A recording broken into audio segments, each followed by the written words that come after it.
Hey guys, this is Matt once again. What about to another video? I don't even know if this will work out. The day I'm doing this is December 23rd, where there's winds of 25 miles per hour, and it's about 19 degrees, and it's southeast Texas. So I don't know if the power will go out. I don't know any minute now, and if it's so, will be like February 2021, and I'm just stressed out, couldn't sleep. Getting to be, one hell of a shitty Christmas. Supposed to do a show with the guys at Did Pit, but I canceled because I was worried about what was going to happen and all that shit going on. Just how it is. So, since I can't sleep and it's 2 in the morning, I figured I would just try to do this request for Ryan. Thank you so much for that. Ryan. Okay, Kyle. I did mix. I'm sorry, I see two names here. This is for Kyle. Sorry about that. Who wanted me to do a commentary on Star Trek First Contact. And we'll see what happens. So, I paused at the beginning. 3, 2, 1, pressing play. Because this keeps my mind busy as well on all the other BS going on. And we got Paramount.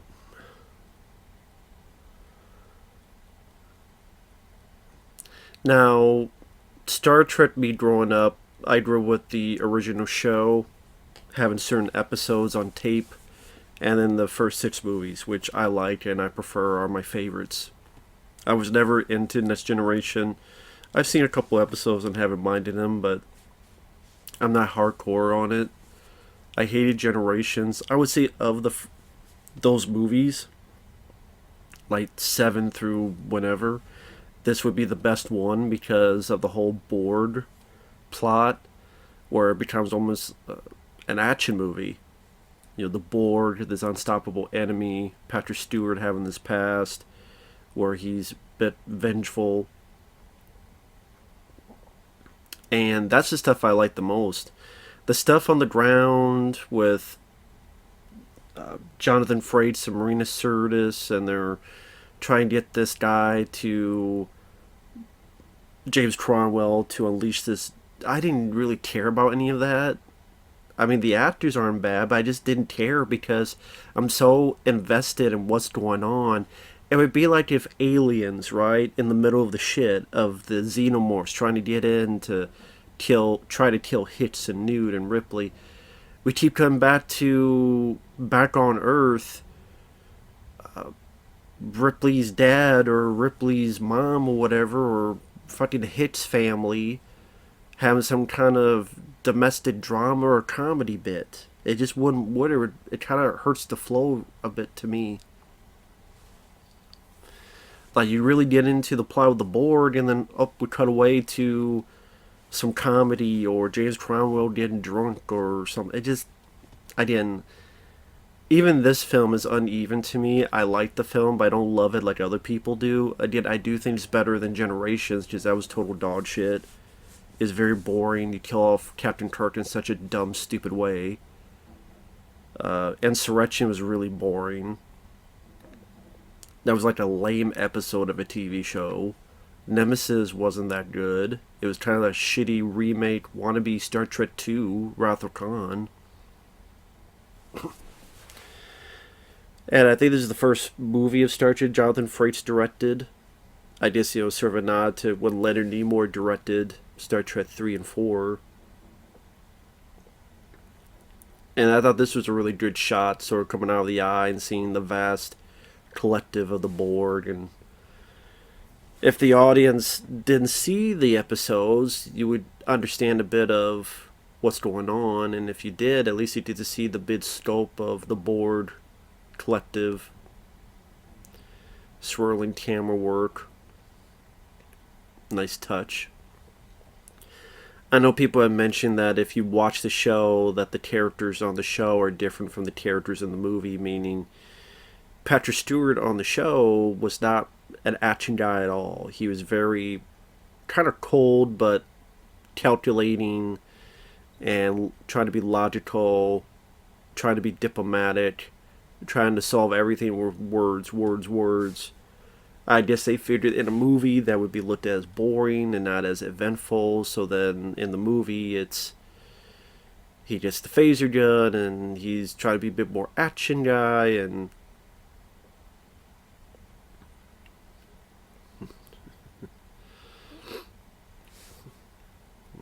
so I don't know. I mean, as a guy that did not grow up much with that show, I hear that's what people say. You guys can confirm or deny if that's the case. And this is 1996. I mean, this is a crazy year for movies where you had Independence Day, you had Twister, you had The Rock, you had a pretty good selection of movies. And I think these came out near, I want to say, the holiday season. And it was nice that you had Jerry Goldsmith doing the score, who did the score for Star Trek The Motion Picture and Star Trek 5. One of my favorite composers, may rest in peace. I think this should have been the first Next Generation movie, and they would have started off with a bang. I think Star Wars Generations was the wrong choice. The plot really wasn't that interesting. Data with the emotional chip was he just made him annoying. And that's another thing. Like the movies make like Picard and Data are best friends, but if the bits I've seen of the show, they're not. Like Picard rarely talks to Data. If he does, he just talks to him as another crewmate. Then there's not really much warm-hearted moments. But here, it's in the movies they act like they're brothers from another mother or something. Just Geordi got his surgery. He doesn't wear the visor anymore. I guess they felt. I don't know if they did that on the show, but on the show I remember he had that visor. I just maybe they thought that would look goofy. I don't know. I think it would look cool if you have a prop that satisfies the movie. And these effects are pretty good. These effects still hold up fairly well. The model ships. We get some nice use of practical along with the CGI.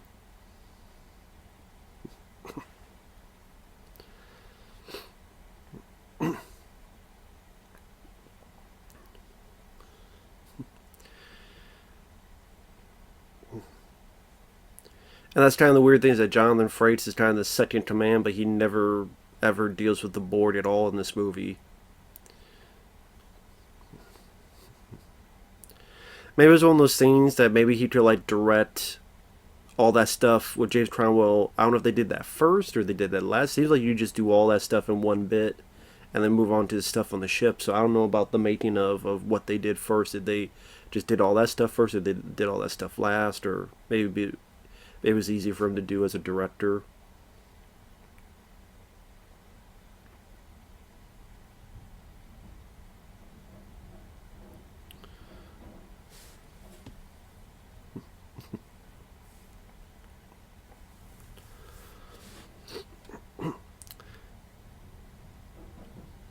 I mean, the acting is not bad at all.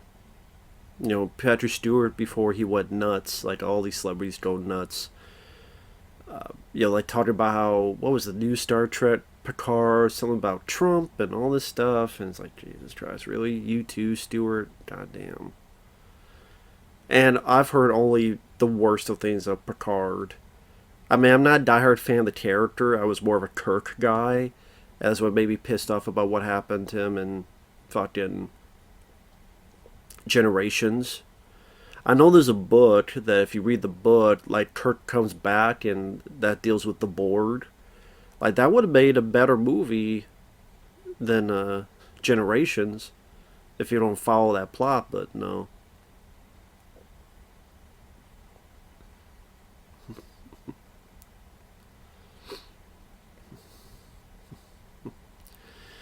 I mean, this is a way to save money. Just describe the battle via communication.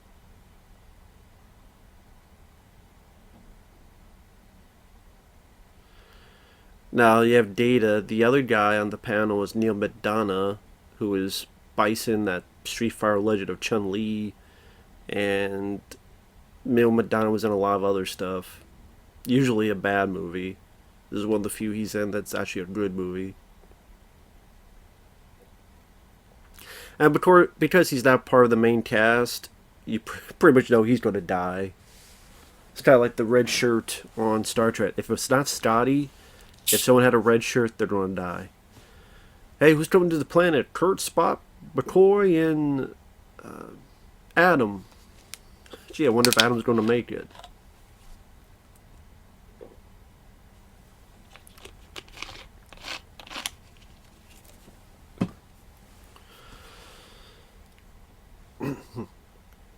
Pretty good effect here of the Borg cube. Again, looks like it's done good chunk practical.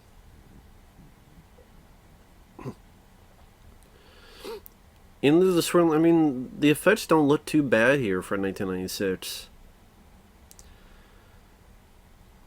And yeah, here's our Worf character, who I think around this time, he was, on Deep Space Nine?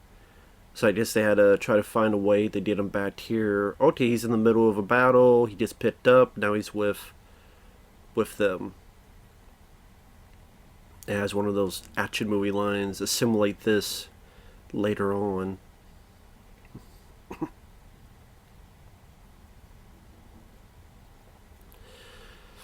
And then we got the Enterprise. I always prefer, again, I prefer the original show, the original movies, the look of the Enterprise, that cast. Kurt, Spock, McCoy, Sulu, all those characters.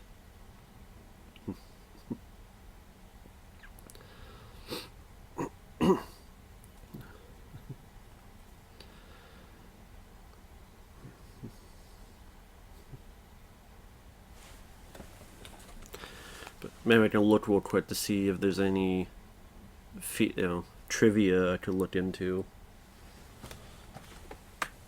Keep this plugged in. Again, in case the power goes out, so you might not even be seeing this, I might have to re-record this.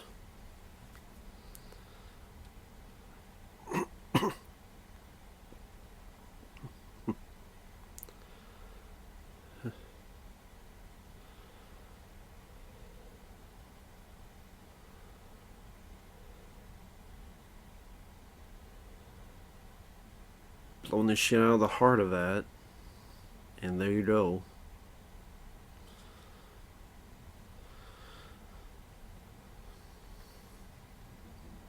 And that'll get into our plot involving a bit of time travel, which, of course, Star Trek's done before. I mean, they did that with, how do I put it?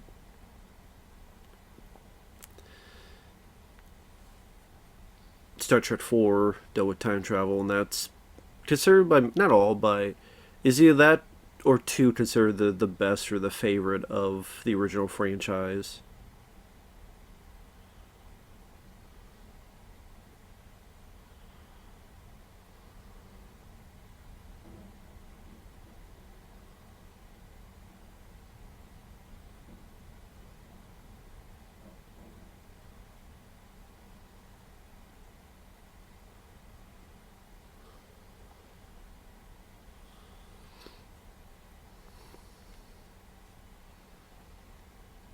Jonathan Frakes seems like a decent guy, and he does a good job as the second command.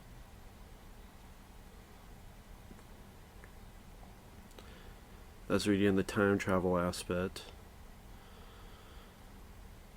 It's a 7.6 on IMDb, so it's a very highly loved movie of the franchise.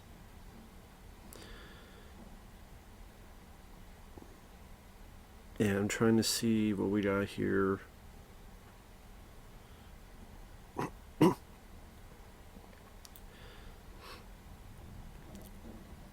Broader and Moore wanted to feature the Borg in the plot. Producer Rick Berman wanted the story involve time travel, so they combined the two ideas.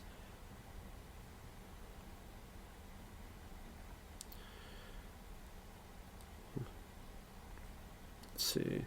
Released November 1996. Highest grossing film of its opening weekend. Made $92 million in the U.S. Additional $54 million in other territories. Combined total $146 million. The most positively reviewed film in the series, 92%. Until being marginally surpassed by the 2009 reboot.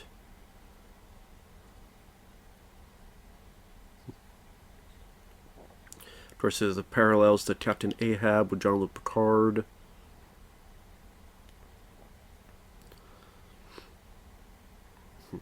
In December '92, Paramount Pictures executives approached Star Trek Next Generation producer Rick Berman to create 2 films featuring the cast of the TV series. Writers Brandon Brody and Ronald D. Moore was chosen and developed into Star Trek Generations. 2 months after the release of Generations, Paramount decided to produce the second feature for winter holiday '96 release.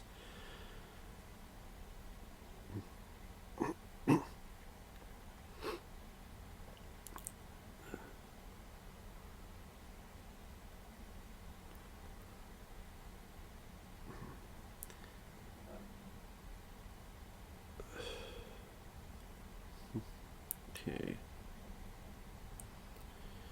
Just originally, it was going to be the Renaissance, for the Borg would attempt to prevent the dawn of modern European civilization. Star Trek Renaissance.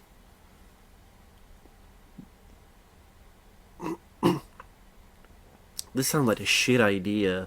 The film would have featured sword fights alongside phasers in 15th century Europe, while Data became Leonardo da Vinci's apprentice.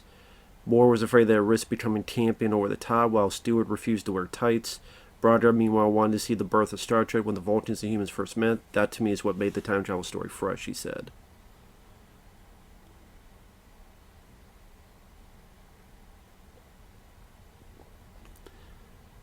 In one draft, Picard has a love interest in the local photographer Ruby, while Riker leads the fight against the Borg on the Enterprise. Another draft including John Delancey's Q. It just didn't make sense that Picard, the one guy who has a history with the Borg, never meets them. Riker's and Picard's roles were swapped, and the planet-side story was shortened and told differently. Well, there you go. So that's why.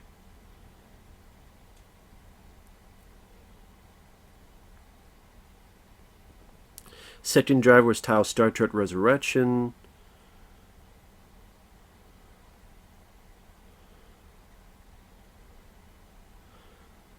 Let's see. Ridley Scott and John McTiernan reportedly turned down the project. Patrick Stewart met a potential candidate and concluded that they didn't know Star Trek. It was decided to stay with someone who understood, and Jonathan Frakes was given the job. He reported to work every day at 6:30 a.m. Major concern during the production was security. Some script pages were distributed on red paper to foil attempted photocopies or faxes. He had directed episodes of Next Generation, Deep Space Nine, Voyager, but First Contact was his first feature film. The director was given a 10-week preparation period before 12 weeks of filming. Had to use the shooting for a 2:35:1 anamorphic ratio instead of the TV standard 1:3:3:1. Titles considered with Star Trek Borg, Star Trek Destiny, Star Trek Future Generations, and Star Trek Generations 2. The planned title Resurrection was scrapped when 20th Century Fox announced the title of the fourth Alien film was Alien Resurrection. So, yeah, Star Trek First Contact is a good title. It fits.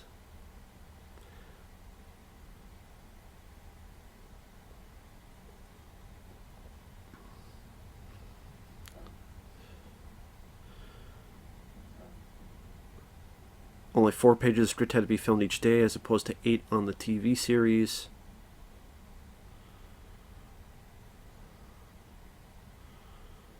Okay, just looking. Here we're getting more of the Cochrane. That's the ship that beached First Contact, and first step into them going to space, more so than before.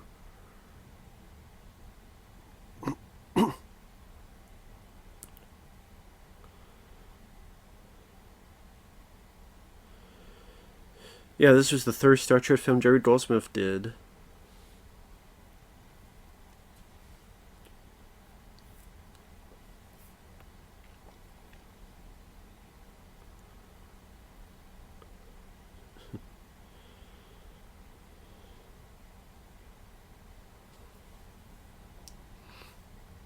And that's Alfre Woodard there. Even back in this, even in this movie, had squibs, low explosive to create supposed gunshots. Of course, Data is a robot, so he's not going to have blood or anything. And, Data is not going to be violent to someone like that, so. I mean, let's say in reference to other Star Trek movies, Into Darkness has 7.7 for some reason. Star Trek The Motion Picture has a 6.4, which I think is too low. Star Trek 2, 7.7. Star Trek 3, 6.6. Star Trek 4, 7.3. Star Trek 6, 7.2. Nemesis, 6.4. Generations, 6.6. That's way too high. There's no reason that should have the same as Star Trek 3. Insurrection, 6.4.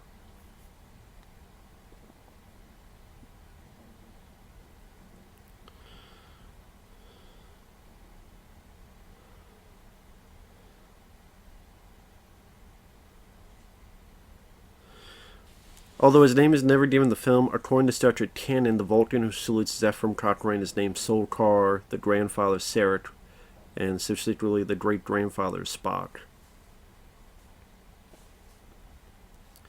The Borg Queen was created because the writers were having difficulty in writing dialogue for what was intended to be the Borg's central computer.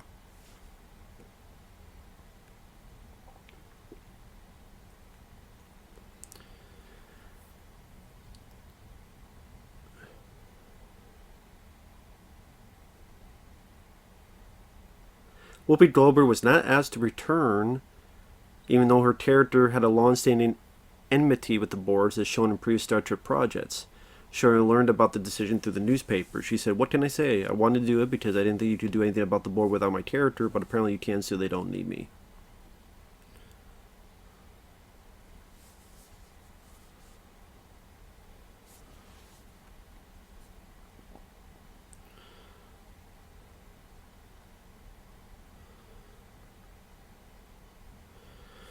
Michael Dorn, Brent Spiner, Gates McFadden, and Jonathan Frakes have all been quoted saying this is their favorite of the 4 Star Trek films they made.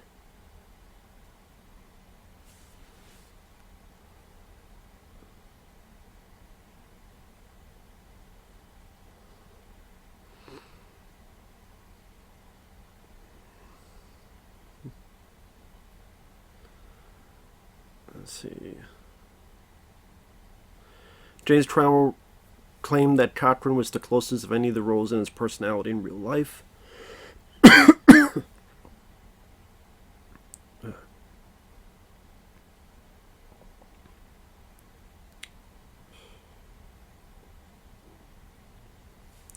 Yeah, I guess I'll end it there and start getting back specifically to the movie, but show a little bit of trivia there.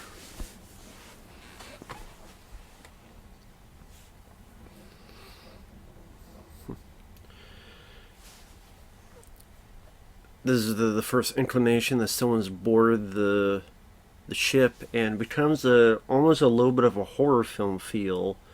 And that's what was kind of interesting with the Borg, is you have this almost horror but with action feel to it, kind of like a Aliens little bit of vibe, or just these unstoppable creations that just will kill or take or turn without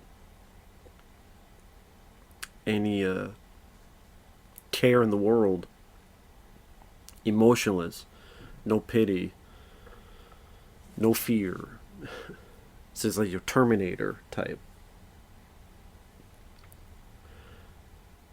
I mean, this here is like straight out of a horror film. Her screaming, all that. And Patrick Stewart just has his gut instinct because of his past knowledge and feel.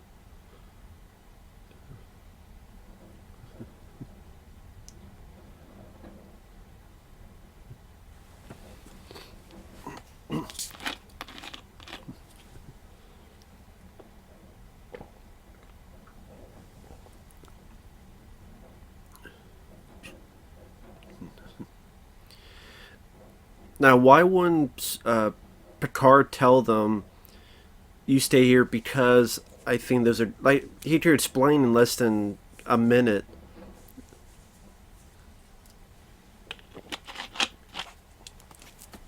I think the fucking Borg is on the ship.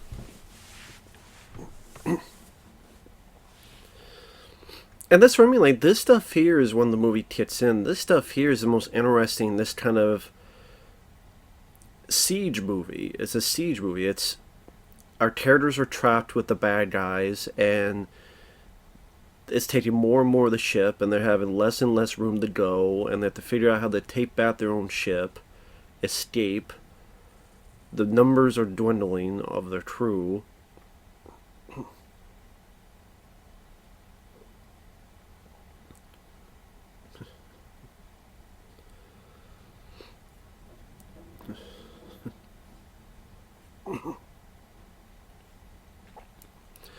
I didn't like.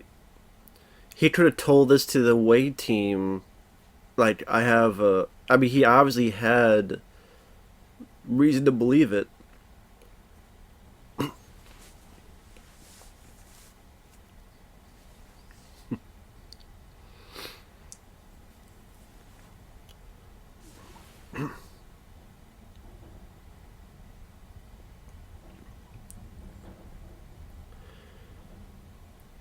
Of course, that's why later on the Borg Queen wants Data to try to beat this encryption so they fully take control of the ship.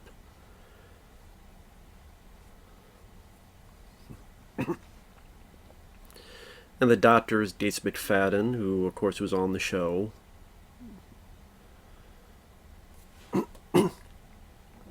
I'll try to do the best of with this commentary with all the other stuff going on. I apologize.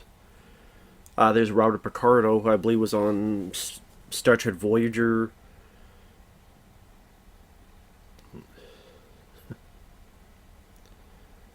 That's a little bit of McCoy there. I'm a doctor, not a doorstop. Now, Robert Picardo, of course, he's been in a lot of Joe Dante stuff. He was the voice, I think, of the alien at the end of Explorers. He had bit roles in Inner Space and other Joe Dante films. Of course, The Howling. Again, that's a reference to Star Trek Voyager that character is on. Of course, this is a hologram.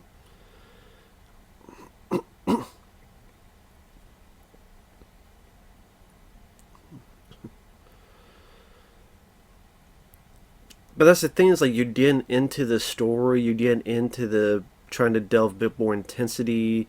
I did this kind of action siege, little bit of horror feel, which makes it feel a bit different compared to other Star Trek stories and film experiences. And then you cut back to this Cochrane thing. It's like, I don't care about Cochrane. I don't care about Marina Sirtis getting drunk and being goofy. I don't care about.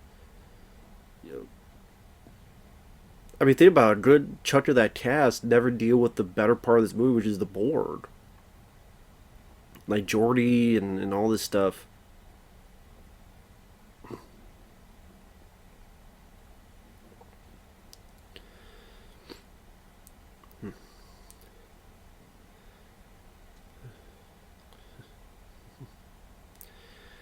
Maybe some people wonder if maybe Patrick Stewart, in the back of his head, people kept talking about how, they like Kirk more. He was a man of action. They like Kirk more because, which is true. I mean, that's one of the reasons I like Kirk more, is because he's just bigger than life performance by William Shatner. I have had enough of you kicking Klingons off cliffs and doing over the top fight scenes, and while Picard is much more the diplomat, and maybe a lot of people prefer Picard, but maybe in the movie, or maybe Patrick Stewart felt it didn't seem as cool. I don't know.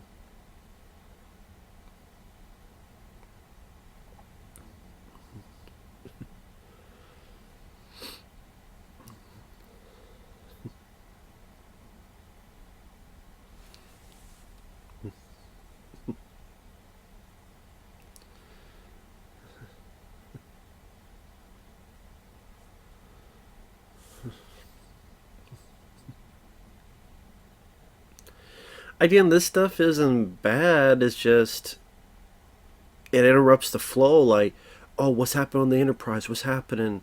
The people are getting killed. People are getting assimilated. Where they don't go? What do they need to do? And now here's Jeff Cochran, James Cromwell doing fucking chicken wing while Deanna Troy's getting more and more drunk and her throat's burning. It's like, well, wait a minute, what?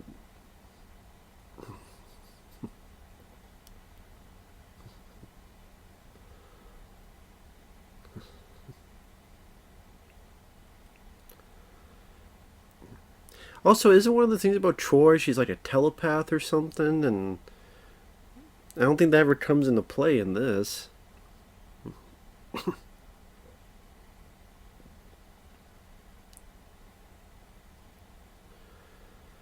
Maybe not. I mean, maybe I got that wrong.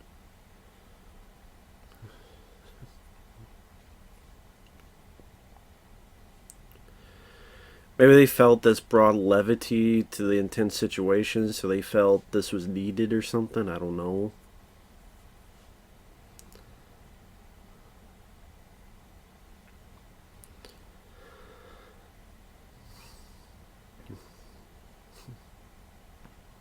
As she says, she's the counselor, but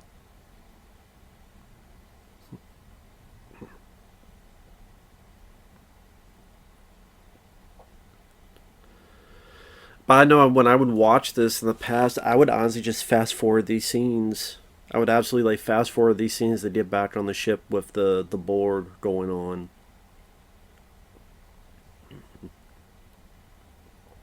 I wonder if someone's done like a fan edit where they just cut all the Cochrane scenes until like the end of the film, of course, and then just have all the scenes with these guys. They're probably not, but that'd be an interesting experiment. That would be an interesting experiment for someone to do, to literally take this film and the last time you see them is when Picard has to go up, and then the next time you see him is at the end where they do the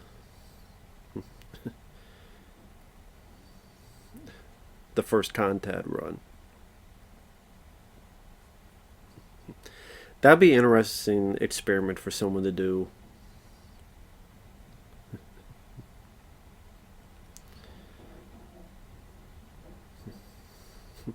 This it becomes a bit of a siege type movie.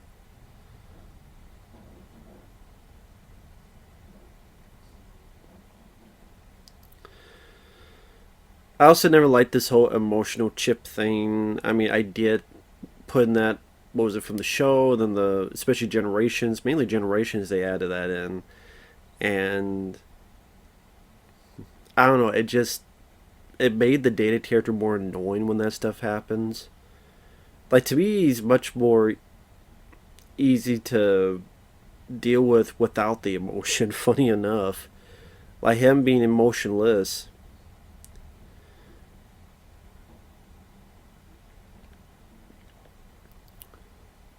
I mean, the few times Spot dealt with emotion, at least it was humorous. Like when he realized Kirk was alive and a Mott time. Jim! Chopped it.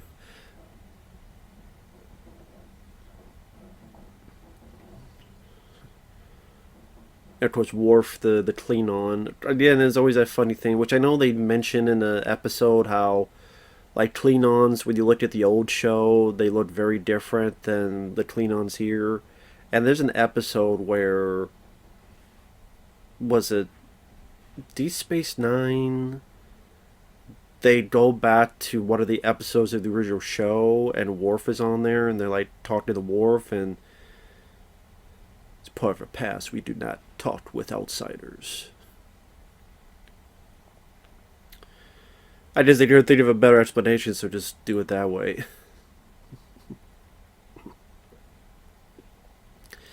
And they had the Borg on the show, but from what I understand, they were unhappy with not being able to design them the way they wanted. But here, now that they have a bit more of a budget, good makeup effects on the suits. I remember I never played it, but there's a video game. Is a Star Trek Voyager Elite Force or something like that, where as a first-person shooter and you're fighting the Borg. I'm surprised my friend Michael Keaton never played that. I don't even know if he can, like, if it's available to buy or stream or something. I don't think he does Steam. I don't even know if it's on Steam. I don't know. But that'd be interesting for him to play since he's a Star Trek fan. And the idea with the Borg is that you could kill a couple of them, but then they get used to the weapons. But he's thinking, okay, why don't you just open fire and shoot them all? Well, because they adapt. I can't remember if that was on the show. Like I said, I'm much more of a diehard fan of the original. Like when I say I like Star Trek, I mean I like the original, the 3 seasons of the original show. Other than episodes like Spot's Brain, but most of the shows I liked, and then even the animated series with the voice cast of William Shatner and Leonard Nimoy. I liked that cartoon. It lasted 1 season, and then the first 6 movies, yes, including the fifth one. I liked even that one. Oh, this is a nice, good effect here. The way that net crack. I think just the spark gave it a bit more of that impact.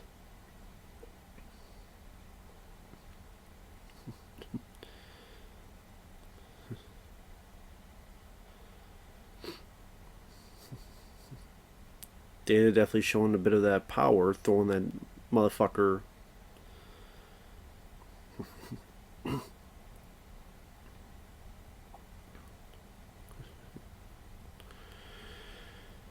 And then, Data is pretty much away from most of the movie. He's pretty much just away from the crew, away from everything else. He's pretty much just kind of trapped. The Queen gives her some skin to entice him and bring him to the dark side, and there you go. He's kind of away. He's just separated from most of the movie.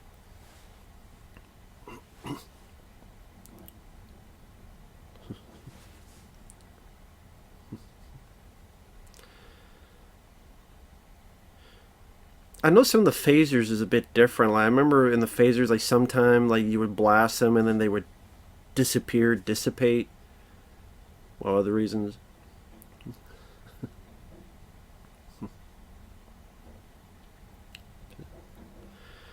Now I wonder if these scenes here they're a bit too brightly lit.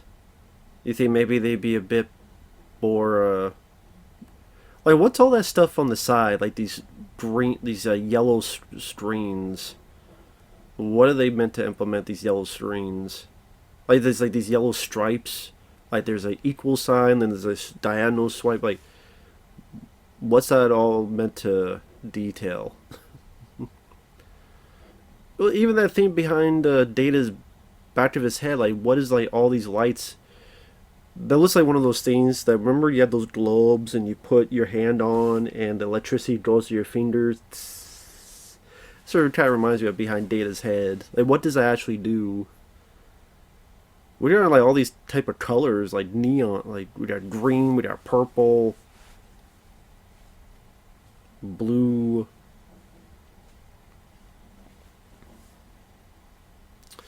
All the colors of the Skittles rainbow.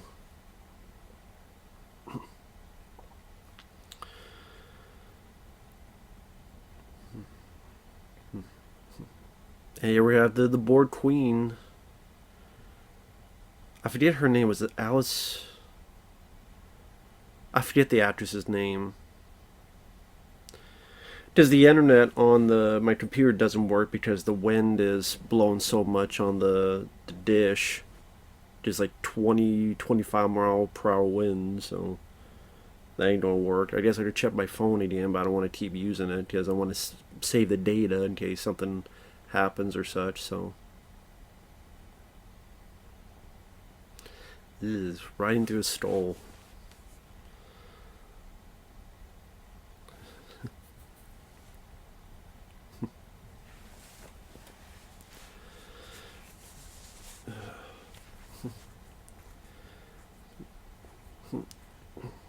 Again, it just like I said, this stuff isn't bad. It's just I don't find it that interesting. Where it's we got to convince this guy who's going to do this anyway, but now we're going to convince him that he's a big deal, and he's like, I'm not that big of a deal, and then showcases his his trip.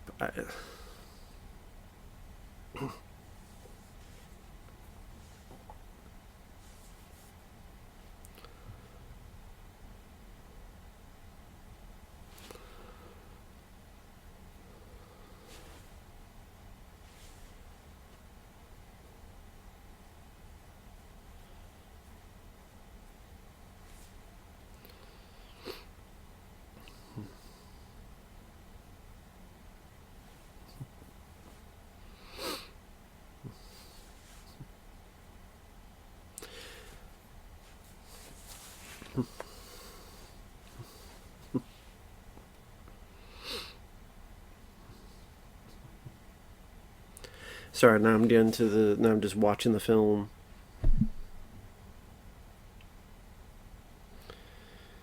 On a side note, God, like this place, like the way it's built, this place, like the wind just goes through the whole thing, so it's just still cold as hell.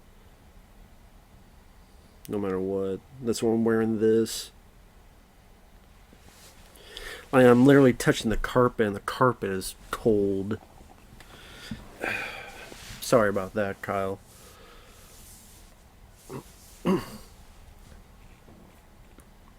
Pretty much all this pressure now being put on the Cochrane that you don't be looked at as a better man than you are, and this heavy responsibility.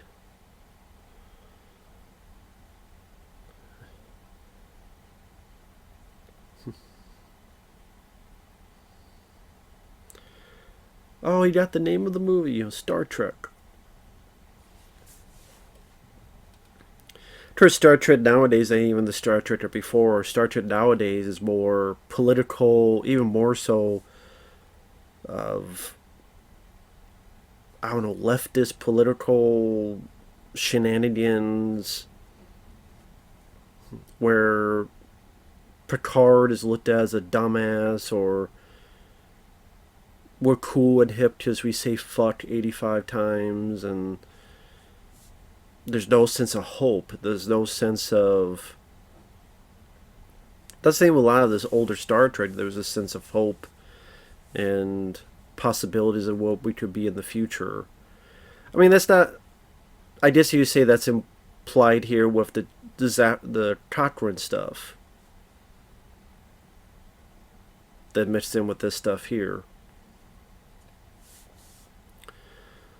I mean, obviously, this stuff is just more of an action siege movie, while the other stuff is trying to be a bit more of the possibilities of the future.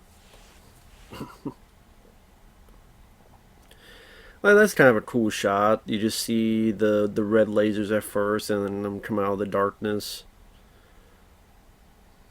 Why it got that smoky? I don't know. I just more of the changing of the atmosphere.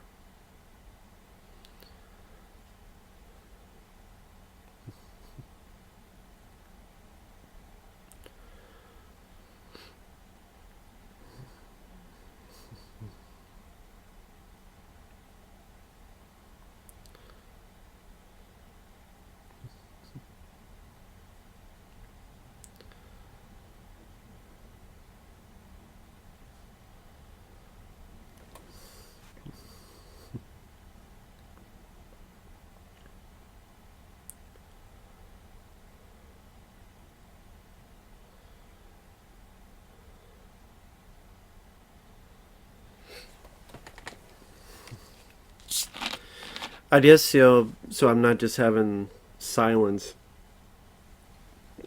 that go through the Star Trek films. The motion picture I actually do enjoy. I think that it has a showcase of the best of the title, a Star Trek, a trek through the stars. Granted, I get that some people say it's just people look at special effects, and that's true. But I felt the journey more in Star Trek the Motion Picture than any of the other Star Trek films. It was a journey movie, and I thought that was a nice first step into the movies. Star Trek 2 is a fan favorite, of course. Khan, Death of Spock. Star Trek 3, a bit more of a character movie. That's one of the reasons one of my favorites is I really enjoy those characters, and Leonard Nimoy, I think, let each character get the moment to shine, whether dialogue-wise or a bit of action-wise, as the crew gets together to help their friend. Plus, Christopher Lloyd did a good job as the Klingon bad guy. Star Trek 4 is my personal favorite. Back in Time, San Francisco, double dumbass on you. Star Trek 5 is definitely the most flawed of the first six, but I don't mind. There's elements I like. I like some of the ideas. I like the character work of Kurt, Spock, McCoy together. camping, and a good chunk of the movie is the three of them stuck together, which I like. Because a lot of times in Star Trek, they get separated and they're doing the separate things, but in Star Trek 5, for a good chunk, it's the three of them together. It's the three of them in the campfire, it's the three of them in the steep from jail scene, it's the three of them dealing with Cybok and his manipulations. It's the three of them and Cybok at the end of the film.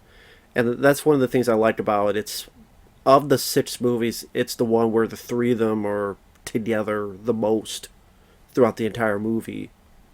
I thought that was pretty cool. And then Star Trek 6 is one of my favorites. That definitely has a bit of a, almost like, not spy, but it just has a bit of a corruption, what's going on behind the scenes, conspiracy, assassination. It felt a bit different compared to the other Star Trek films, and Christopher Plummer as General Chains, spouting Shakespeare, and it was a nice send-off at the end. Set to start to the right and straight on till morning. I thought it was a really great send-off to the characters and their signatures going towards the camera. You did not need Star Trek Generations. That's of the first 10, that's the worst one for me. It's Generations.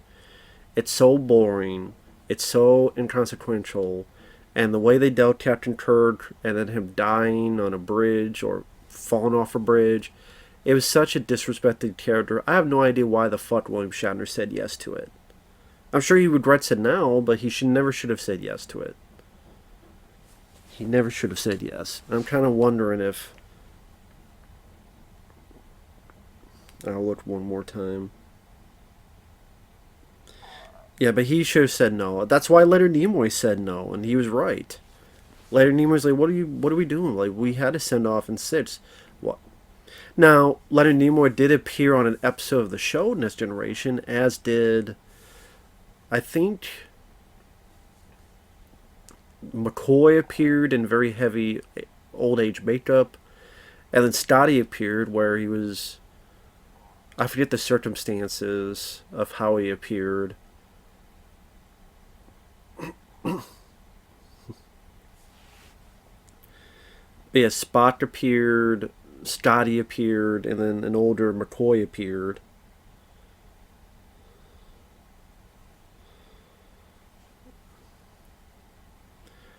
Of course, there's a bit of a sexual tension. I mean, Ray Charles could see that. I don't need to point that out to you.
He also regrets Kurt's death in Star Trek Generations. The mistake I made was thinking I could make it a spectacular death with what they had written.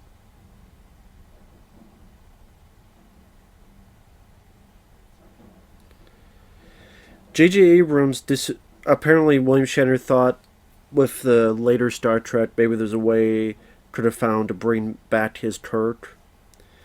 J.J. Abrams disagrees, saying, "You and I could come up with a dozen ways, but every way that we came up with felt like it was transparently fanboys trying to get Shatner in the movie."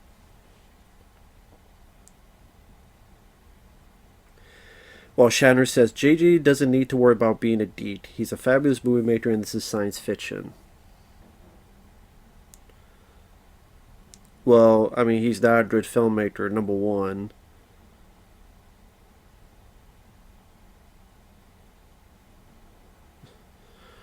Number two, yeah, it's sci-fi. Anything could happen.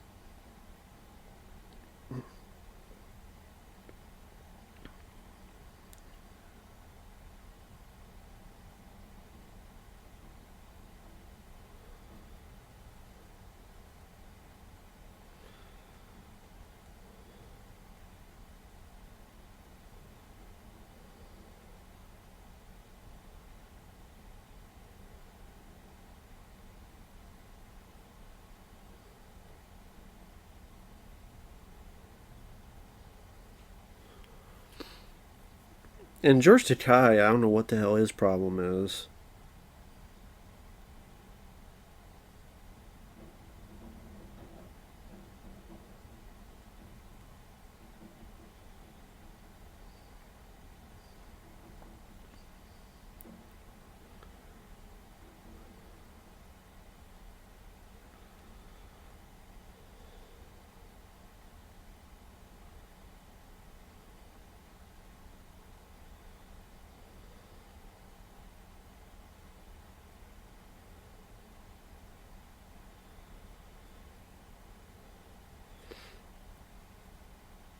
Someone assuming that Star Trek made him rich. He's like, no, it didn't. I didn't get that much residuals.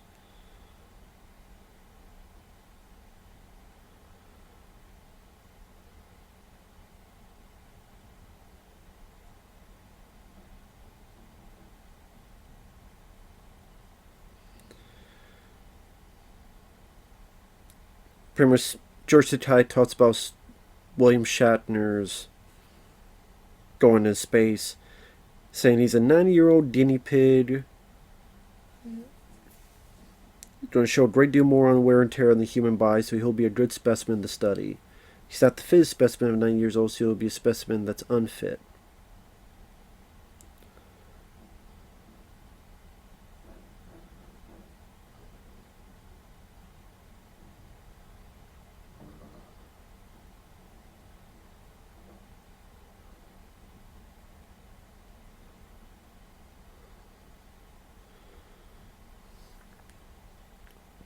Of course, this scene here, outro. I miss this scene.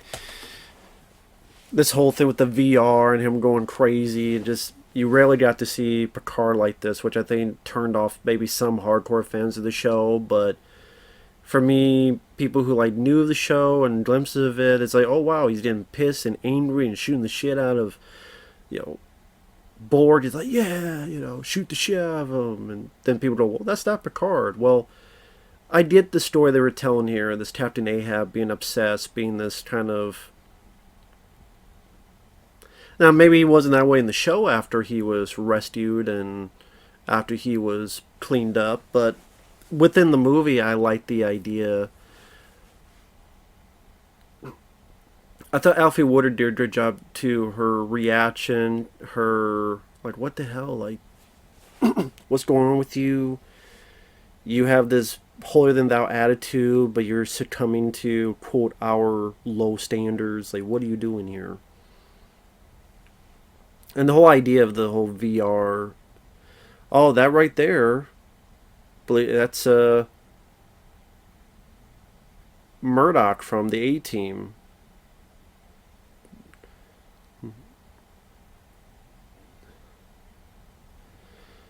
Uh, I mean, we missed him, but just a minute before, the guy going up to James Cromwell, that was Dwight Schultz, Murdoch, Howling Man Murder from the A Team. Because Dwight Schultz was in a couple episodes of the show, so it did showcase that he was part of the crew. I forget his character's name. See, there is right there in the back. There's Dwight Schultz. I remember going, holy shit, that's Murdoch. What's Howling Man Murdoch going there? Right there in the middle. Nice that they got him for the movie.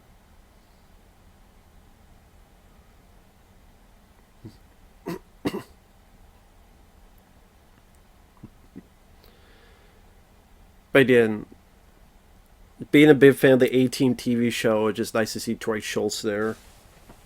Nice that he got some work. I see he was on some of the episodes of the TV show, so it's nice that they... Number one, that he survived, obviously, because he's down here, so he wasn't assimilated by the Borg.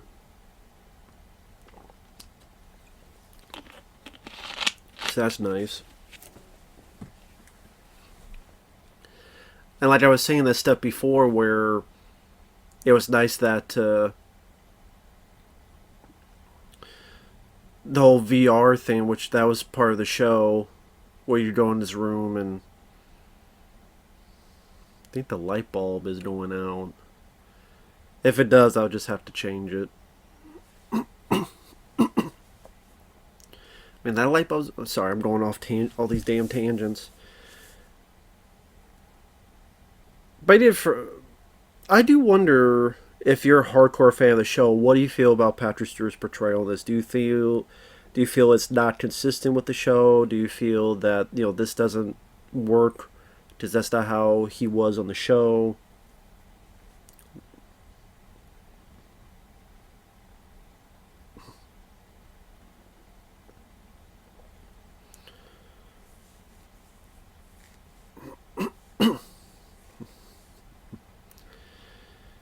Okay, him not knowing what take a leak is. Like, he's trying to have a bit of that Star Trek 4 fish out of water, not understanding like our terminology. He's trying to have a little bit of that. Oh, you see how it blinked out there? Yeah, the light bulb. But I see, I don't know if it's the light bulb or it's the power. I don't know. So we'll see.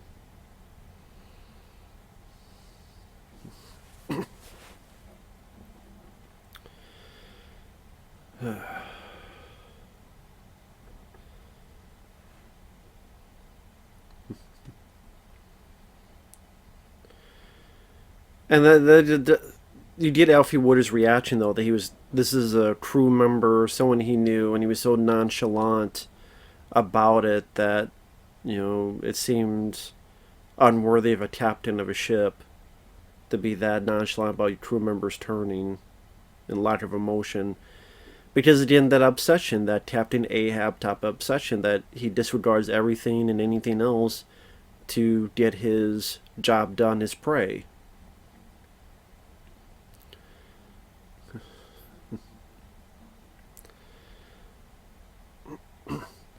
And here we're getting to, I think, one of the better scenes in the movie, the Zero-G battle.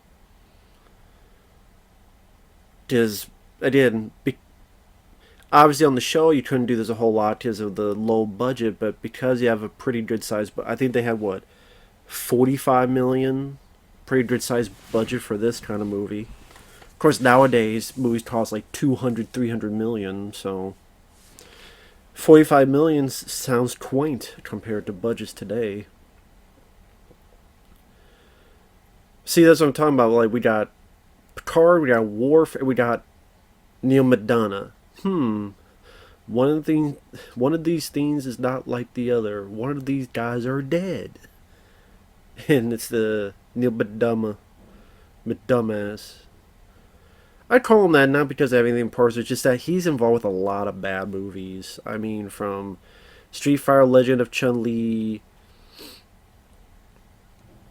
to, what was it, 88 Minutes with Al Pacino, to just a lot of other films.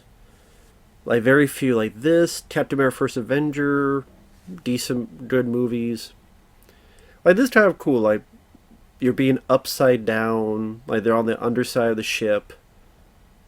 Of course, we'll just flip the camera up, turn it around, so we see from their point of view. Like, from our point of view, they're upside down. From their point of view, they're just going straight.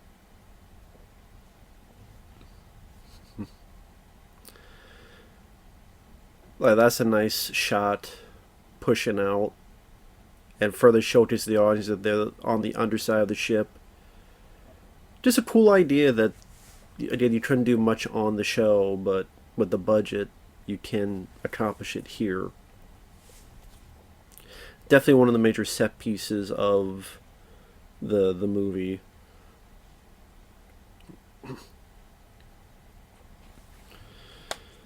And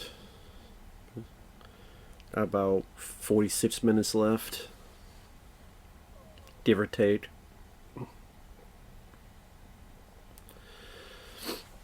But yeah, I was going through movies like Generations I just hate. And again, this one I do like. I think the lady who plays the Borg Queen does a good job being sensual, and I'm sure some people thought, wait, there's a queen? What? I didn't. Not being a hardcore fan of the show, I don't know. Maybe that's... Does it fit in? I don't know. It was fine with me in this movie, though.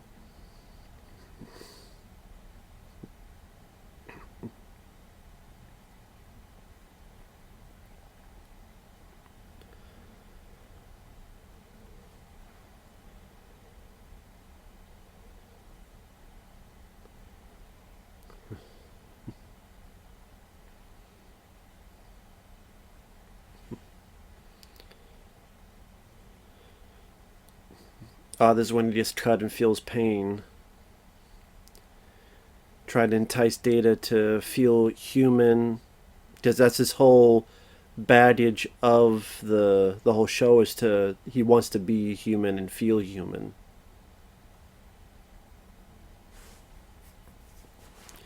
It's that he wants to be human. He wants to be a humanoid. Right? I'm like,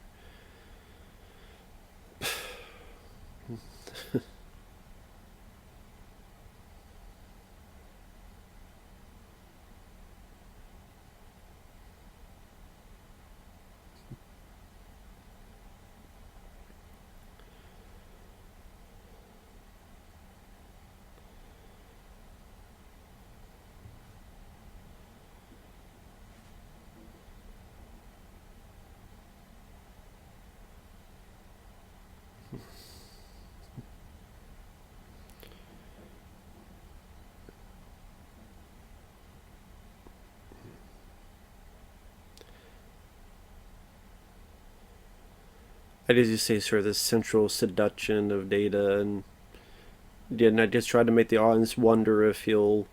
I don't know if the audience ever believed that Data would go to the dark side, so to speak. But I guess it gives the character a bit more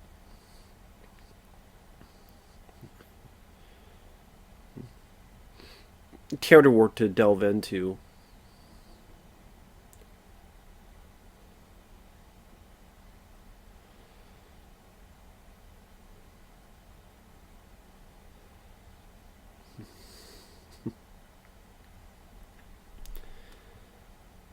This weird seduction thing. What, did they go to a room and fuck? Is that what we're supposed to imply? That she took him to a room and banged his robot brains out? Maybe, I don't know. It says he bet he's fully functional. Yeah, apparently he's been late before, because he says it's been 8 years.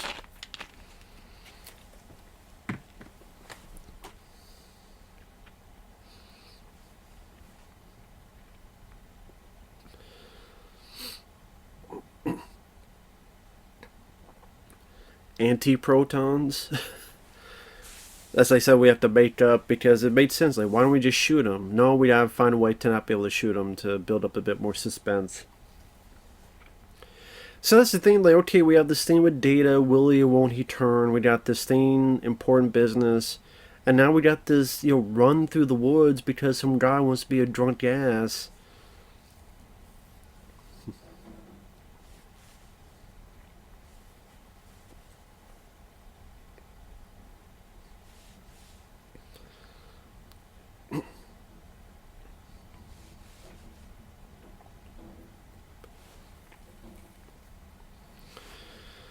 Because I don't know if that was the smartest thing to do, is to stun him. I mean, what if he fell and hit his head on a rock? You know what I mean? Like, he took a bit, not bit, but he took a tumble. Like, what if he slammed down and his head hit a rock and he got dead, brain damage, his brain spilled out of his fucking body? But, I guess maybe they get some laughs out of people. That seems to be like the only reason really to have this stuff is to get some levity or chuckles out of it. Otherwise, they felt maybe it'd be too much of a dark or grim movie. I don't know. Maybe I'm wrong. Maybe it's some other reason. But like I say, it's definitely my least favorite part of the movie. Like I say, usually I just fast forward those parts.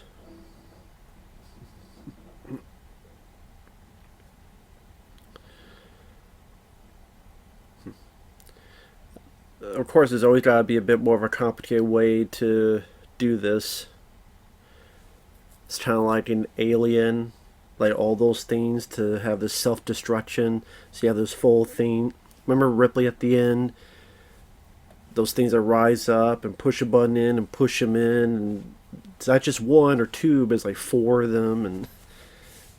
And it's always got to be a bit more complicated. So it doesn't go off too easy.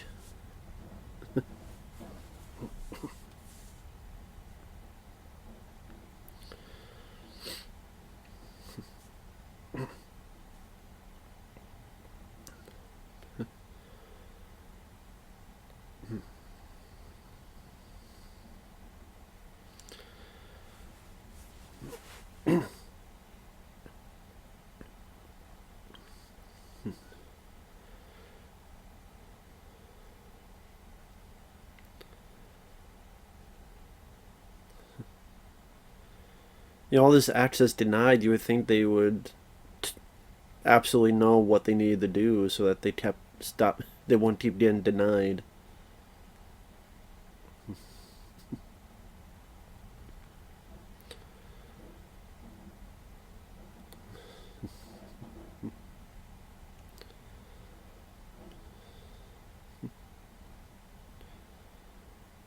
Of course, they've adapted.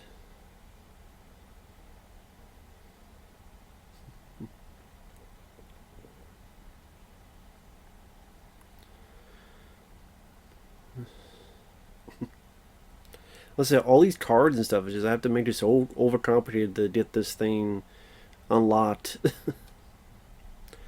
These damn like futuristic credit cards to put into like 5 slots.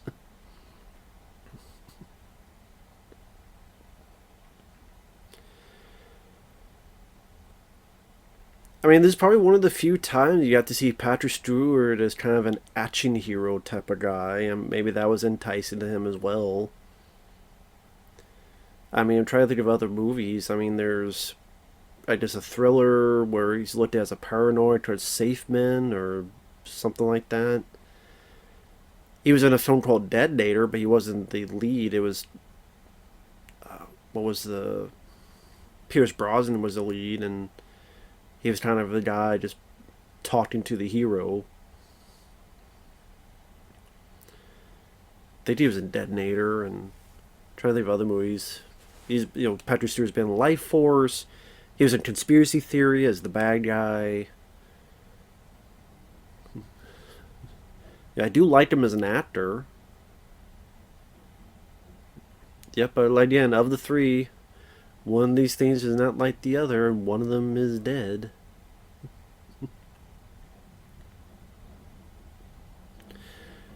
I mean, granted, couldn't you say he'd still be alive? Because how much oxygen is in that suit? And, if this is all in the matter of, I don't know, how the length of time, is there a way, like, find a shuttle and get him in space or something? Like, I don't know how much oxygen is in these suits. And obviously it's Star Trek, so... Well, I say obviously, but nowadays Star Trek will be graphic. Wasn't there a Picard episode where 7 and 9, like, people get their eyes ripped out or something? Something like that. And Star Trek's definitely changed. Thanks to, really stupid people. But I mean, hell, they ruined every fucking... They ruined every goddamn franchise, it seems. Star Trek, Star Wars, Alien, Ninja Turtles, every fucking franchise seems to get ruined. Just how it is. This is the thing that was giving a bit of trouble. But Patrick Stewart's able to do it. Put your muscle into it. It's nice that a lot of this is done practical, like that's a real platform and being risen up, and it's not just everything fucking CGI.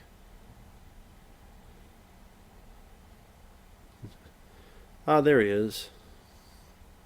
I forgot about this part, so that answered my question. I forgot that he came back. I forgot.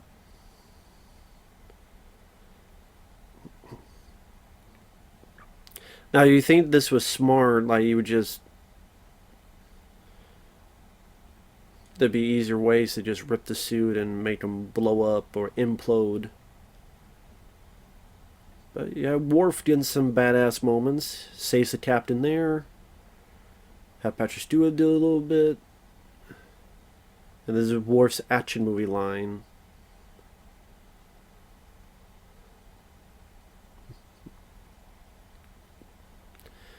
Assimilate this.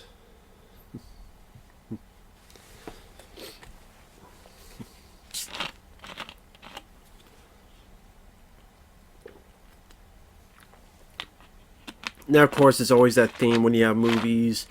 How much sound is going to be in space? You can always hear explosions in space. And would an explosion really happen in space? Because there's no oxygen. So would an explosion... Like, would you see fire in space? Because there's no oxygen. And yeah, I get that. So I guess that's... Like, what would an explosive in space actually look like? I would assume just pieces just falling apart. Like, with no... But I guess if you try to do that, people will go, what the hell? It looks stupid. You screwed up. It's like, I don't know if how many people actually think about that during the movie, so they just assume, yeah, it would explode just like down here.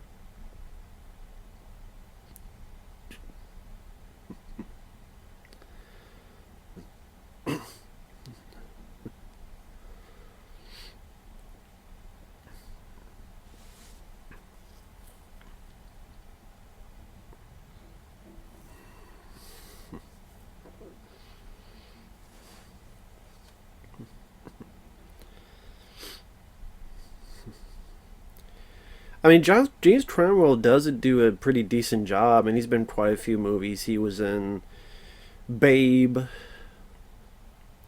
in Babe, Pig in the City.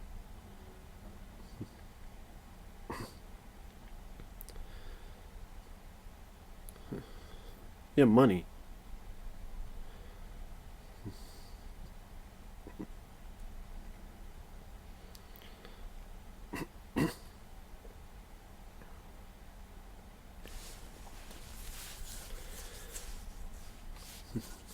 So he was also in I, Robot. He was the guy that built the robot, and his character's death is what gets Will Smith into the investigation.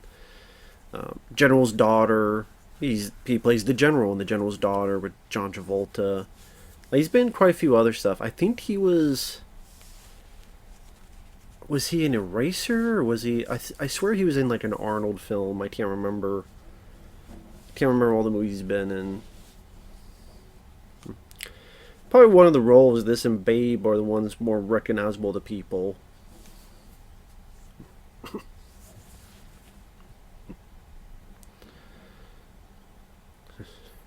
This poor guy, we've seen him from time to time. He like gets bloodier and bloodier each time he fucking comes up. He just gets bloodier and bloodier. And this is where even Picard's getting more and more prickish, because he's just being more unyielding, more cold, more uncaring about his crew. Even Worf has to, the warrior, Worf even has to go, what the fuck are you doing?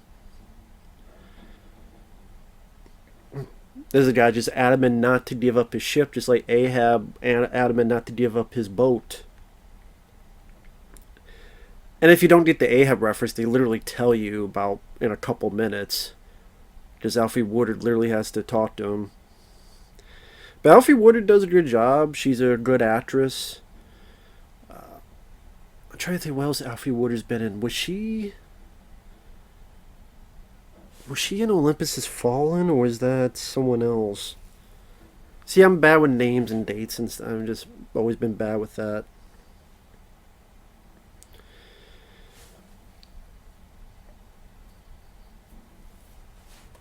But yeah, don't take too kindly to that. Captain just being a prick. And the one person who not going to give a fuck about command is Alfie Woodard's character. She ain't going to give a shit. She'd be like, this is stupid, and what you're doing is stupid. So stop being stupid. She's like, fuck this. I'm going to see to this. I don't know jack shit, but everybody out there thinks here fighting the Borg is suicide. Yeah, well, orders are shit. She doesn't say that, but your orders are shit.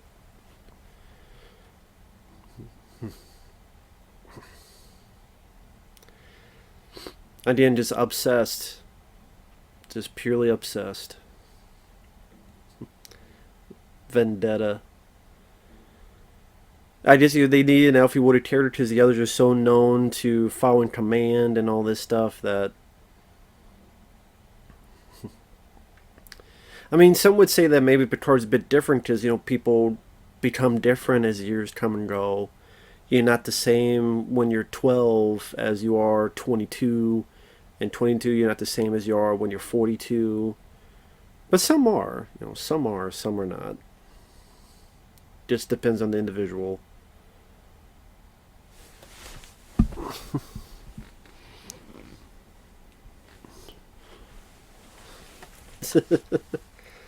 Bullshit. Yeah, the holodeck.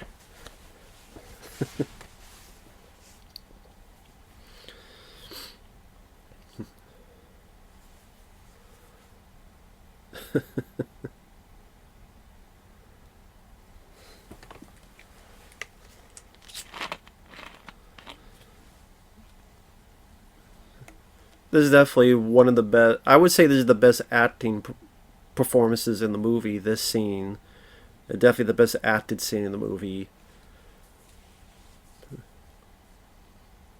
Her referencing Captain Ahab, and probably the dialogue that.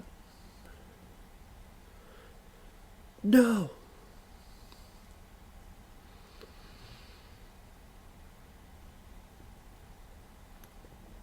This is a scene that's referenced all the time for Picard.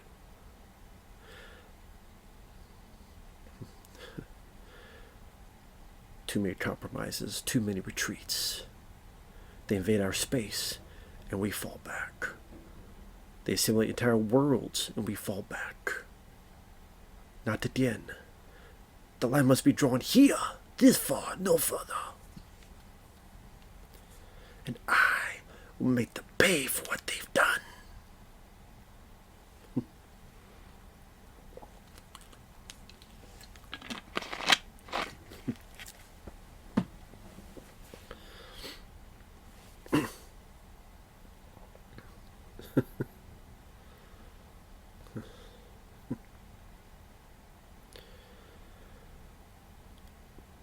And maybe it's like him, hearing the words out loud. He kind of realizes how far he's gone. Keep this bottled in. And, maybe that's how PTSD works, is that you don't see it for a while, and then it gets brought up here. That maybe 2 months from now, or I don't know, if it's bottled up for so long, and then ultimately it does appear in this case.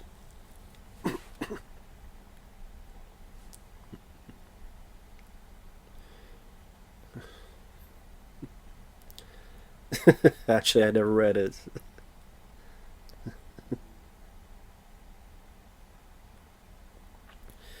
Ahab spent years hunting the white whale that crippled him. A quest for vengeance. But In the end, it destroyed him and his ship. Guess he didn't know when to quit. That's what I mean. I do think this is the best acted part of the movie, and to me, like this is like the heart of the movie. As again, Patrick Stewart, Alfie Woodard, this stuff here with the sea. To me, it's just much more interesting, much more involving.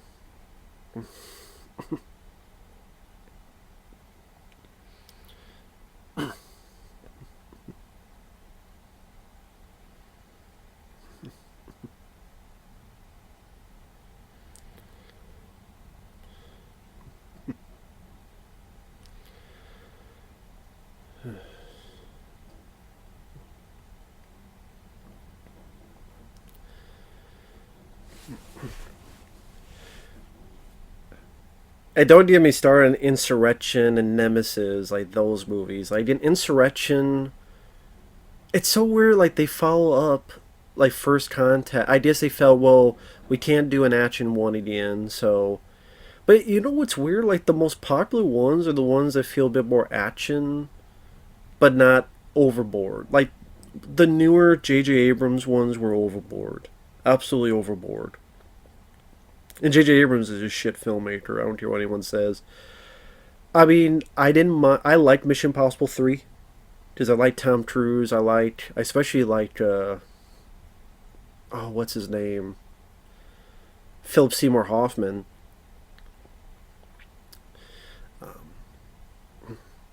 But I mean, didn't give a shit about his TV shows like Lost. Didn't give a shit about his Star Wars or Star Trek movies.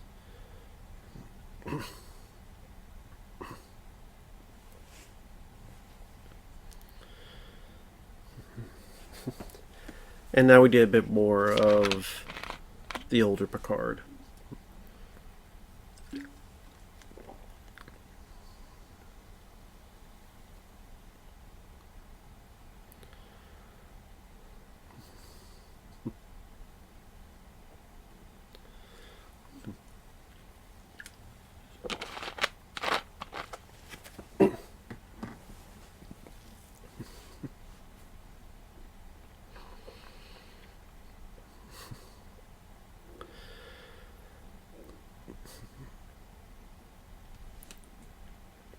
And that's how you.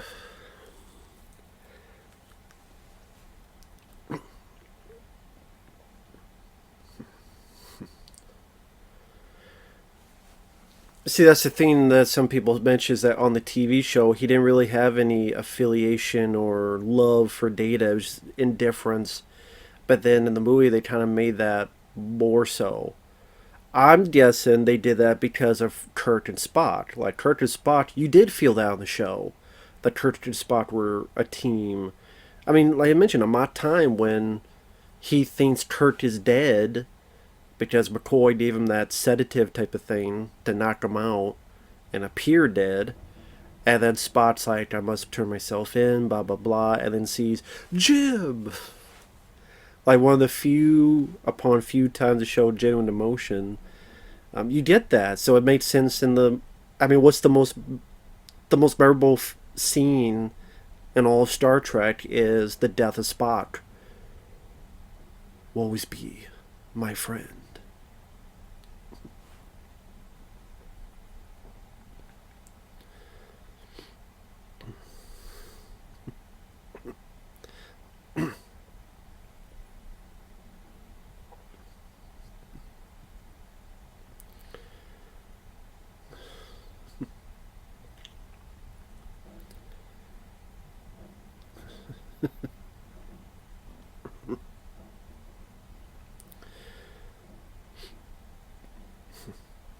But I know some people enjoy these scenes. They get a chuckle and a laugh out of these scenes with Cochrane. And like I said, they did laugh and a chuckle out of them. Again, for me, I'm like, it is what it is. Whatever. And all these ships look like a giant, fucking dick. These rockets.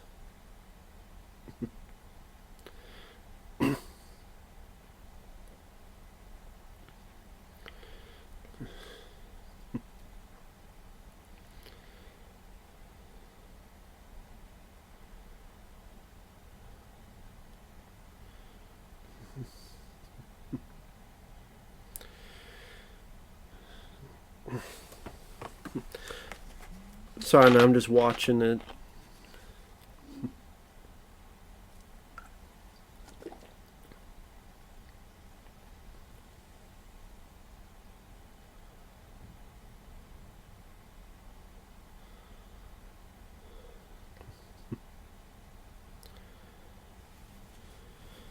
So now this journey is not fueled by vengeance and hatred, it's fueled by this rescue. Which, to be honest, I mean, Picard doesn't do anything. That's kind of one of my issues. Like, he's going on his journey to rescue Data, but what does he really do? He gets captured, and he watches, listens, and gets out of the way. Like, Picard doesn't really do anything. I think about, Star Trek 2, it was outmaneuvering Khan and set up plans, and Star Trek 3 was kicking Christopher Lloyd in the face off that damn cliff.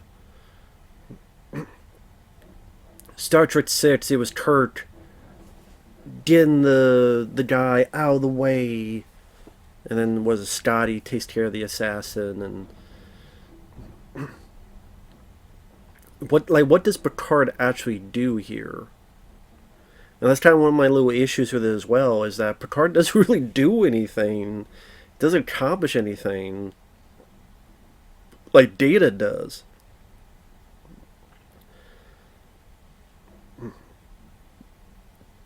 Like, if Data got Picard out of harm's way, and then Picard shot the stuff that dissipated the gas, or whatever the hell it is that fucks up the Borg. Which would make sense, because if he's the one that wants to stop it, he's the one that truly kills the Borg. But really, it's Data who does it.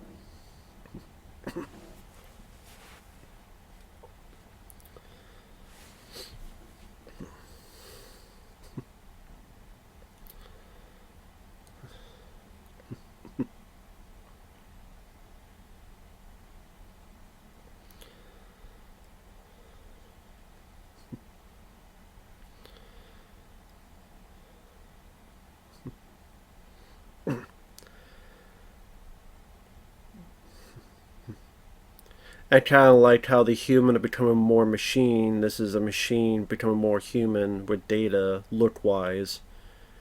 So, like the Borg, you have these human beings, but then they have these Borg implants. For Data, who is a machine, he's now having these human implants.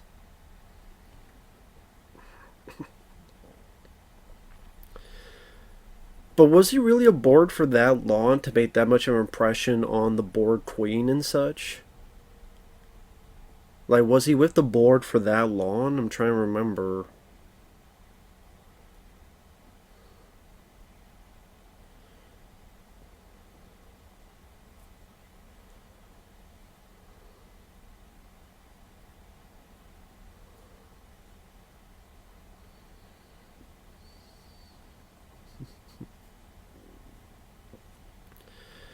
But did Picard really resist? I'm trying to again. I don't. I barely remember those episodes. Like, did Picard resist? I mean, he got saved, but I don't know if he resisted. See, someone who much more knowledgeable on that will have a better understanding than me on it.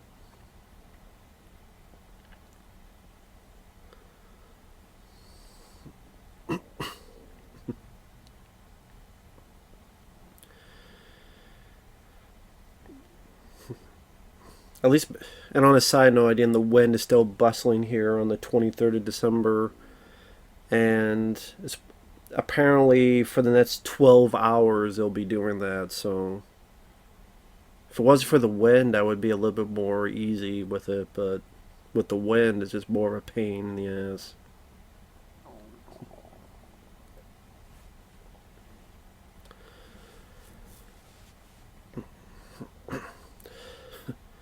I mean, maybe to assume here that because Picard came, that kind of whet Data's appetite to listen to Picard or go with humanity instead of the Borg.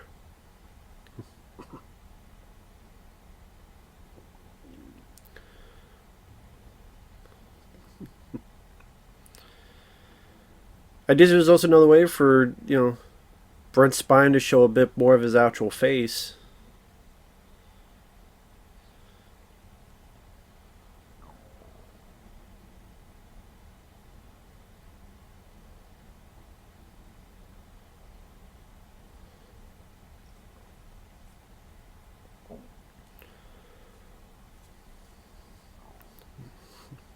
But see what I mean? Like, Picard doesn't really do anything. Like, he arrived there, he got caught.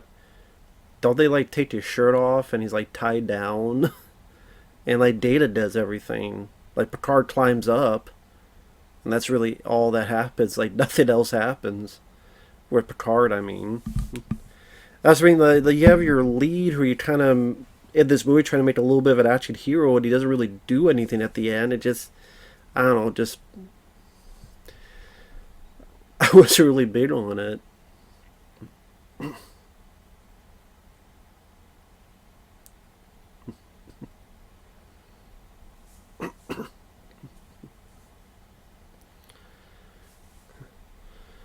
I don't know why Jonathan Frakes thinks they're ready to give a send off. I mean, you don't think it's peculiar you haven't been able to reach them, and the last time you reached you, there was a attack on the board.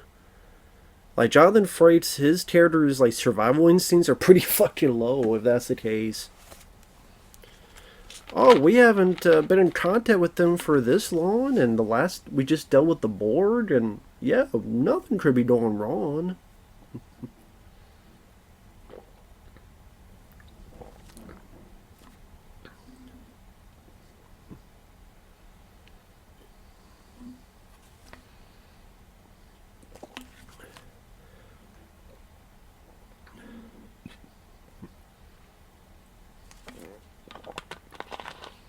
Can you imagine this had like a depressing ending? Resistance is futile.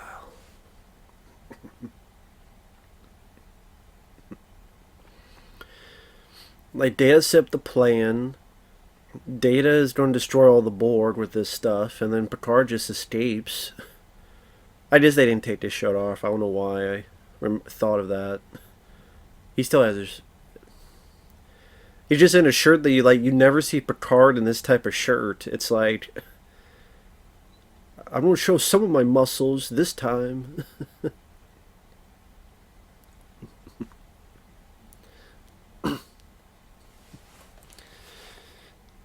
Like I say, Picard doesn't really do anything other than escape.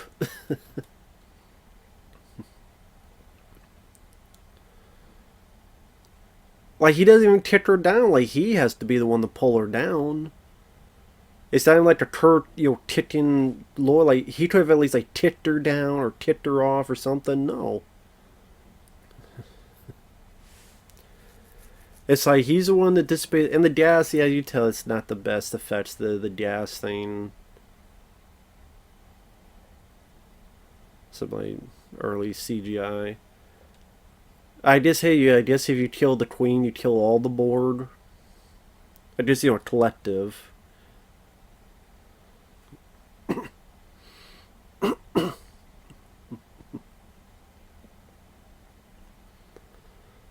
And there's the passing, Earth.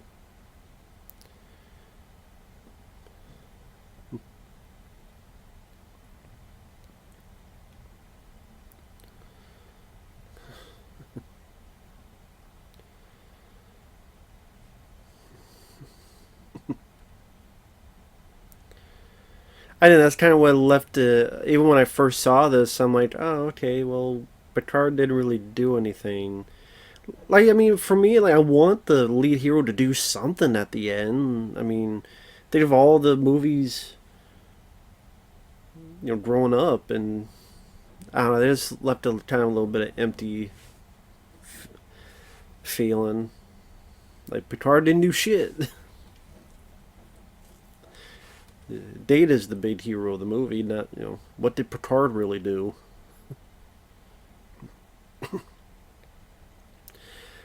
He didn't. It wasn't his plan. It definitely was his diplomacy. It wasn't anything physically that he did. He didn't give the planet the data. He didn't smash the mist.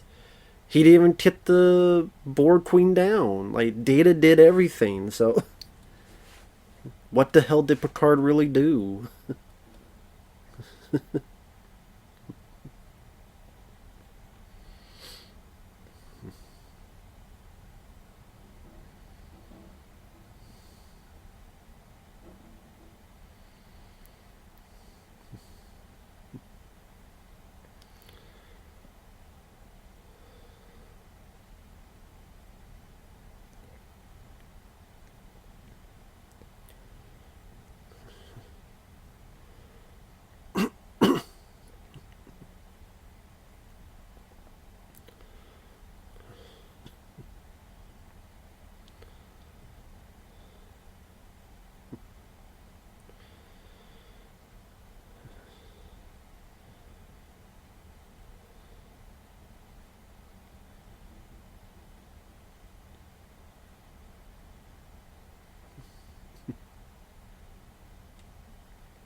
But I was saying before, like, I'm sure the reason they try to make Picard and Data kind of closer is to mimic that Kirk and Spock portion. I mean, like Star Trek Nemesis. Data giving up his life just like Spock gave up his life. Trying to have a personal feeling of Picard and Data just like Kirk and Spock. I mean, that's what Nemesis felt like. We want to redo Star Trek 2, Wrath of Khan. Even the villain was like, was it Tom Hardy? And supposed to be, what, a clone of Picard or something? Something like that. I don't know, like that one really did try to be like Wrath of Khan. And then they brought Khan back in Into Darkness. And I didn't even mention the J.J. Abrams films, man. I never liked them. The 2009 film, I went, this is a prequel, but yet none of this feels like a prequel. Not technology wise, not the character, the mannerisms, like nothing. Like you want to spot off the young adventures. Oh, okay, this is what Kirk was before Star Trek 2 and Star Trek 4. This is what Kirk was even before the show. And no, that wasn't the case. It was just the idea of a young Kirk and Spock and McCoy being less to do with what story we can tell and more of a gimmick. What's a gimmick? Remember those characters? This is them young. Oh, we don't follow any of the stories and backgrounds? No. Nope, not at all.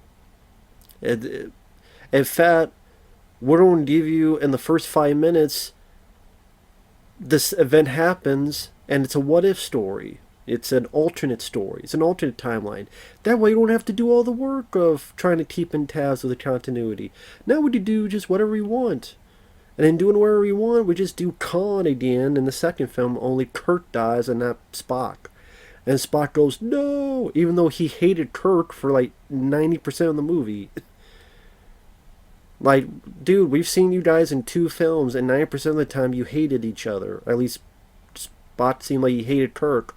And then we're supposed to buy that Spock goes, Khan! Why? Oh, because they did that in Star Trek 2, which made sense because there's 3 years of a fucking show, quite a few episodes, and a movie before that. Of course, the Vulcan salute. There are some people that can't do this. Obviously, I can, but there's some people that can't do this. And of course, the first alien they meet is the Vulcans.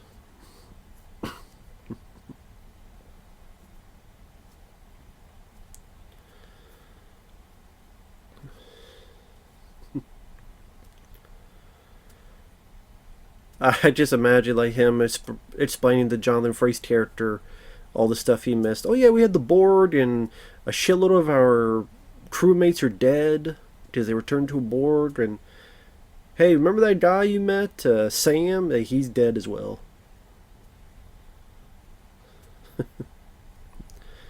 Like I said, this stuff between him and Alfred Woodard was really nice. Definitely one of the best parts of the movie.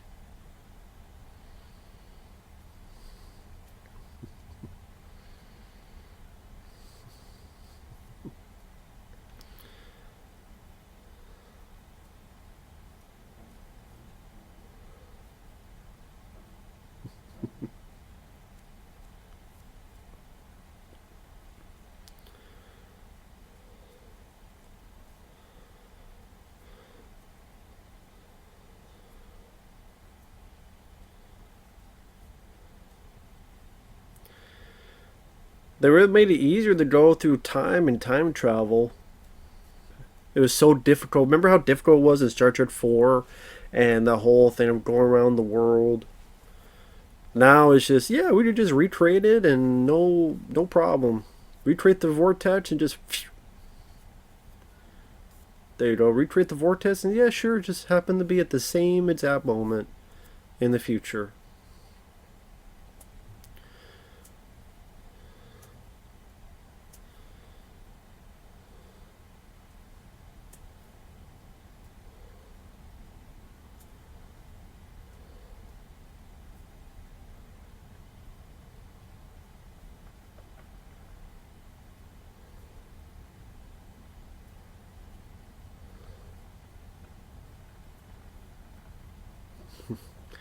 And we get that Jerry Goldsmith band. Which I mean, that's the funny thing is that that theme for Star Trek Next Generation was done for Star Trek the Motion Picture first. Da da da da da da da da da da da da da. Like that was done for the motion picture first, and then I guess it was later implemented to Star Trek Next Generation. But yeah, overall, I do like the film. Like I said, I like the first six movies more. I do. I prefer that crew more. I prefer like that. Oh, Majel Barrett was the computer voice. Okay, Majel Barrett. I prefer that more. That's just me. But I do like it as easily the best of the four Next Generation movies. Easily better than anything J.J. Abrams done. I really enjoyed the siege parts, the horror type of parts of the board sequences. I like the Captain Ahab character moments of Picard, the holodeck scene, like the holodeck scene and the scene in Zero G under the ship are definitely some of the high points. I wish Picard had more to do at the end. I wish he had a bit more of a actual doing something to stop the board. He was kind of just a fly on the wall, really. Like I said, James Cromwell does a good job. It's just those scenes. Like I said, if I watch this normally, I usually just flip through, skip them. Overall, pretty decent movie, though. Pretty decent Star Trek film. So with that said, thanks for watching. Take care. Thanks once again, Kyle, and we'll see you guys later.